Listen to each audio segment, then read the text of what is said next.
Hello students, good morning to all of you. Today we will discuss about next topics of theory of supply. हमारा chapter चल रहा था theory of supply. अब theory of supply के अंदर हम study क्या क्या कर चुके हैं? Meaning of supply, quantity supply, supply schedule, supply curve and slope of supply curve and determinants of supply curve. आज हम स्टडी करेंगे क्या? Law of supply. क्या? Law of supply. देखो लॉ ऑफ डिमांड की तरह ही क्या है हमारा लॉ ऑफ सप्लाई है. तो what is the meaning of law of supply? Law of supply क्या होती है? Other things remaining, other things remaining constant. Same उसमें था ना, other things remaining constant, quantity supply increase with increase in prices and vice versa.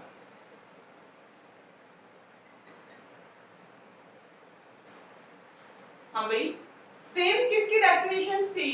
Law of demand की definitions थी. उसमें भी यही था, other things remaining constant, quantity demand decrease. उसमें क्या था? Quantity demand decrease with increase in price and vice versa. Vice versa मतलब इसका अपोजिट. यहां पर केवल क्या है कि quantity supply increase with increase in prices, कि जैसे जैसे प्राइसेस इंक्रीज हुए, प्राइस के इंक्रीज होने के साथ साथ जो क्वांटिटी सप्लाई है वो भी क्या हो गई? Increase. Vice versa, prices decrease तो supplies also decrease. Prices decrease तो सप्लाईज आल्सो डिक्रीज. तो ये है लॉ ऑफ सप्लाई. क्लियर हो गया? अब लॉ ऑफ सप्लाई को हम through the schedule and diagram देखते हैं. शेड्यूल क्या है? शेड्यूल के अंदर क्या है कि increase in price with increase in quantity supply. तो प्राइसेस ले ली और क्वांटिटी सप्लाई हमने ली है. व्हेन प्राइस इज ₹10 तो quantity supply is 100. Price is 20, quantity supply 200. Price is 30, quantity supply is 300. 40, 400. तो वो यहाँ पर प्राइसेस क्या हो रही हैं? इंक्रीज. तो quantity supply is also increase. It means there is positive relationship between, there is a positive relationship between quantity supply and quantity and the prices and on price of the commodity. quantity supply and on price of the commodity. किसी भी commodity की जो on prices है, quantity supply है, दोनों में कैसा relation होता है? Positive relation. उसी को हम क्या कहते हैं? Law of supply. But this laws are depend on some assumptions. ये लॉ भी क्या होता है? कुछ assumptions के ऊपर ये बेस्ड होता है. अगर assumptions को हम फॉलो करते हैं तभी हमारा लॉ ऑफ सप्लाई क्या होता है? सक्सेस होता है. अब ये हमने शेड्यूल देख लिया. अब इसका डायग्राम हम देखते हैं कि कैसे पता करेंगे. OX and OY. OX x पर क्या है? सप्लाई. क्या है ये? सप्लाई. और यहां हमने क्या ले लिए? ठीक है भाई. प्राइसेस कितने हैं यहाँ पर? 10 पर सप्लाई कितने की है? 100 की. 10 प्राइसेस है, सप्लाई कितनी है? 100. प्राइसेस इंक्रीज होकर कितने हो गए? 20. तो जब प्राइसेस हमारे इंक्रीज हुए हैं तो क्वांटिटी सप्लाई आल्सो इंक्रीज. कितनी? 200. अब यहाँ पर 300 क्या हो गई? हमारी क्वांटिटी सप्लाई इंक्रीज हो गई और तो प्राइसेस भी इंक्रीज होकर कितने हो गए? तो देखो जैसे जैसे प्राइसेस क्या होते जा रहे हैं? इंक्रीज होते जा रहे हैं. क्वांटिटी सप्लाई भी क्या होती जा रही है? इंक्रीज होती जा रही है. प्राइस इंक्रीज हो रहे हैं तो क्वांटिटी सप्लाई भी क्या हो रही है? इंक्रीज हो रही है. ये इंक्रीज हो रही है. तो जो स्लॉप है सप्लाई कर्व का, जो स्लॉप कैसा शो हो रहा है हमें? Upward slope. कैसा स्लॉप शो हो रहा है? ये अपवार्ड स्लॉप है. क्योंकि इंक्रीज इन प्राइसेस, जब ये प्राइसेस क्या हुए हमारे? इंक्रीज हुए. तो इंक्रीज इन प्राइसेस हैं, it means also increase in quantity supply.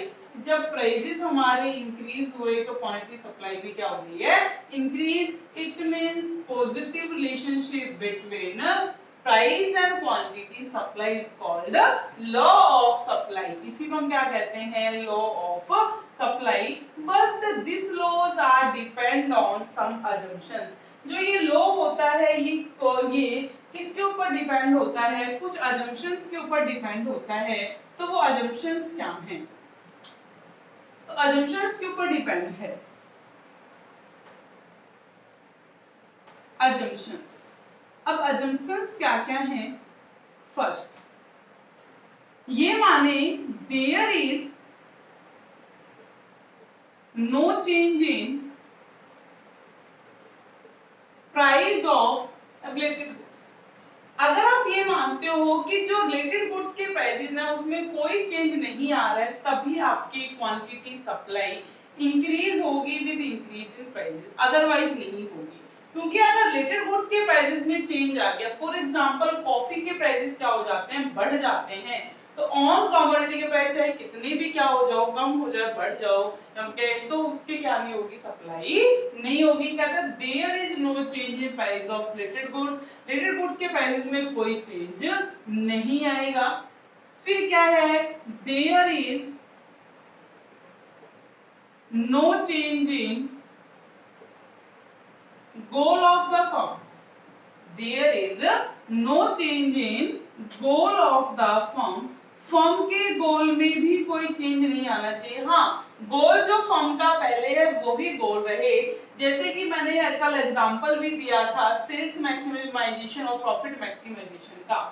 अगर क्या है, फर्म का मेन गोल है सेल्स मैक्सिमाइजेशन, चाहे कितनी भी प्राइसेस बढ़ जाओ तो सप्लाई में क्या नहीं आता, चेंज नहीं आता। तो कह रहे हैं कि गोल में चेंज होना चाहिए। अगर गोल चेंज हो गया, गोल का मतलब है अगर उसका से क्या होगा, प्रॉफिट मैक्सिमाइजेशन हो गया, तो उसको क्या हो जाएगा, सप्लाई हमारा फेल हो जाएगा। Third, there is no change in price of factor input. जो इनपुट यूज किए जा रहे हैं, क्या यूज किए जा रहे हैं, जो इनपुट्स यूज किए जा रहे हैं, उन इनपुट्स के प्राइसेस में भी कोई चेंज नहीं होना चाहिए। यदि क्या होता है, इनपुट के प्राइसेस में चेंज आ जाता है तो सप्लाई प्राइस के साथ इंक्रीज नहीं हो सकती। देखो प्राइस बढ़ रहे हैं, सप्लाई कैसे बढ़ जाएगी, अगर प्राइस इनपुट के प्राइस में क्या हो रहे हो, बढ़ रहे हो। भाई इनपुट के प्राइस बढ़े मींस कॉस्ट ज्यादा आ रही है, तो क्या प्रोड्यूसर प्राइसेस के साथ साथ सप्लाई बढ़ा सकता है। प्राइस बढ़ने का कारण क्या है कि इनपुट के प्राइस बढ़ गए, उसका जो बेनिफिट है वो तो सेम आ रहा है, प्रॉफिट सेम आ रहा है। रेवेन्यू के बढ़ने से वो क्या नहीं करेगा, सप्लाई को इंक्रीज नहीं करेगा। तो फैक्टर इनपुट्स के प्राइस में कोई चेंज नहीं आना चाहिए। और there is no change in number of firm, जो नंबर ऑफ फर्म्स हैं वो भी चेंज नहीं होनी चाहिए। जितनी थी मार्केट में वही सेम रहे तो क्या नहीं होगा कि लॉ ऑफ सप्लाई है वो हमारा क्या नहीं होगा, फेल नहीं होगा। फर्म्स के अंदर भी कोई चेंज नहीं होना चाहिए।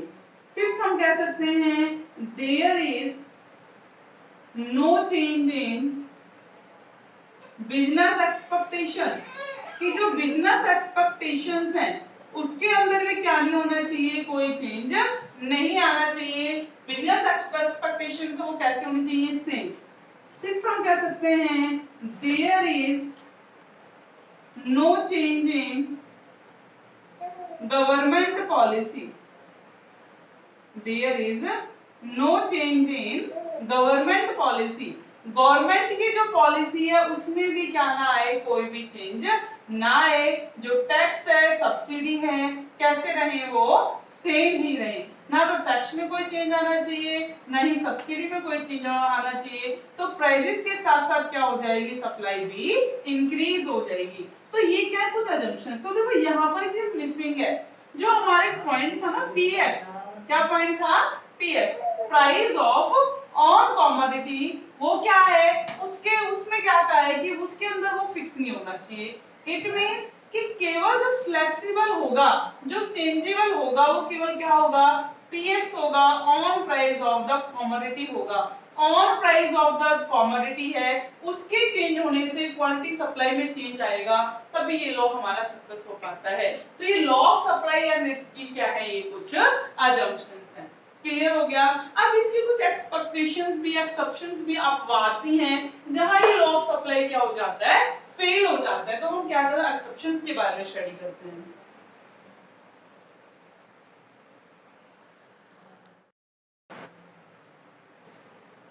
अब है exceptions to the law of supply. जो लॉ ऑफ सप्लाई इसके कुछ एक्सेप्शंस हैं, कुछ अपवाद है जहां पर लॉ ऑफ सप्लाई अपवाद ना होकर डाउनवर्ड भी हो सकता है।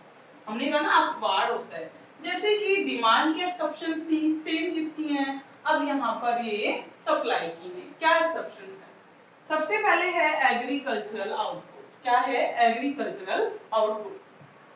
देखो हमने कहा कि जब से जैसे प्राइसेस बढ़ते हैं उसके अकॉर्डिंग क्या होती है, सप्लाई कम होती है, प्राइस रिड्यूस होते हैं, सप्लाई क्या हो जाती है, रिड्यूस हो जाती है।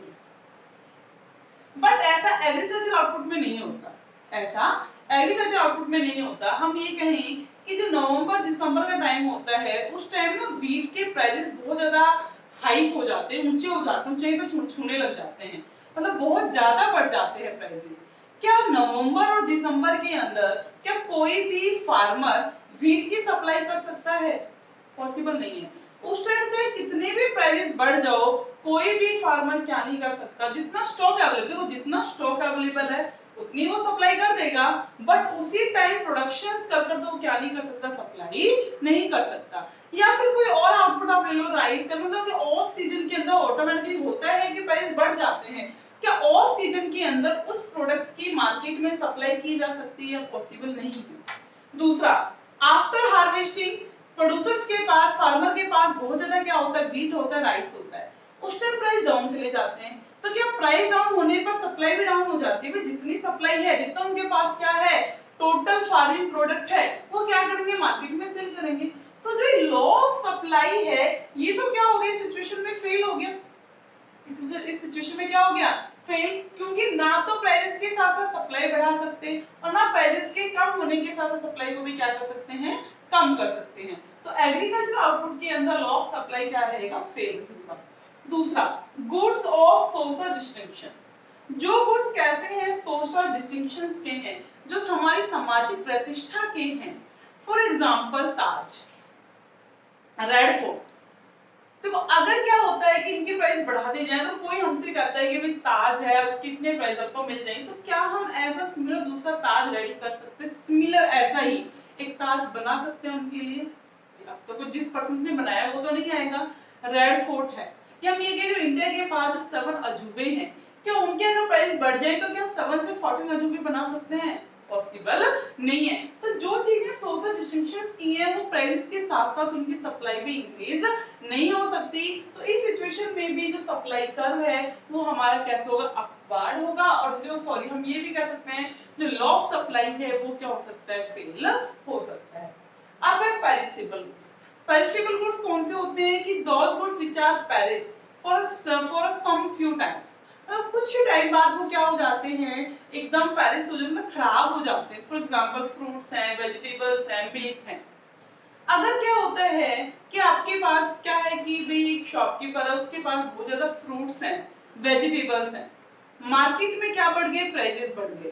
क्या बढ़ गए, प्राइस बढ़ गए। तो देखो ऑटोमेटिक प्राइस बढ़ेगी तो सप्लाई बढ़ जाएगी। लेकिन प्राइसेस अगर थोड़े से क्या हो जाते हैं, रिड्यूस हो जाते हैं, तो क्या वो सप्लाई कम करेगा, नहीं करेगा। क्यों, क्योंकि उसको डर है, क्योंकि उसको क्या है, डर है कि कहीं वो अगर आज उसने स्टॉक करके रख लिया कल तक ये खराब ना हो जाए। अगर उनके प्राइस बढ़ा दे तो सारे कंज्यूमर्स को खरीदने भी नहीं आएंगे। सप्लाई कब बढ़ेगी, सप्लाई कब होगी मार्केट में, सेल कब होगी प्रोड्यूसर्स की, जब वो प्राइसेस को क्या कर देगा, रिड्यूस कर देगा। वहां प्राइसेस रिड्यूस हो रहे तो सप्लाई बढ़ रही है, प्राइस के इंक्रीज होने से सप्लाई इंक्रीज नहीं होती। तो वो लोग क्या करते हैं, आपने देखा भी होगा जो फ्रूट्स वाले होते हैं, वेजिटेबल्स वाले होते हैं, कि शाम के टाइम होता है या फिर ऐसा ऑफ टाइम्स होता है तो उस टाइम क्या करते हैं, प्राइसेस को डाउन करके सप्लाई को बढ़ाते हैं। क्यों, क्योंकि उन्हें पता है कि अगर इनको वेजिटेबल्स को, फ्रूट्स को 2 आवर 4 आवर्स या 2 डेज या 3 डेज अगर हमने अपने पास स्टोर करके रख दिया, तो जो प्राइस जितने हमने इनको परचेज किया था शायद वो प्राइस भी हमें ना मिल पाए, इसी वजह से वो क्या करते हैं उन गुड्स को जल्दी से मतलब लो प्राइस के ऊपर भी हाई सप्लाई करने को रेडी होते हैं। तो यहाँ भी लॉ ऑफ सप्लाई है वो क्या हो जाता है हमारा फेल हो जाता है। क्लियर हो गया? तो ये तीन हमारे क्या थे एक्सेप्शन जहां लॉ ऑफ सप्लाई क्या हो सकता है फेल हो सकता है नहीं हो जाता है। बाकी लॉ ऑफ सप्लाई आप क्या बताओगे कि लॉ ऑफ सप्लाई तो वही है same, when quantity supply increase with increase in price, price के बढ़ने के साथ साथ क्वांटिटी सप्लाई भी क्या होती है इंक्रीज होती है एंड वाइस वर्षा होगा।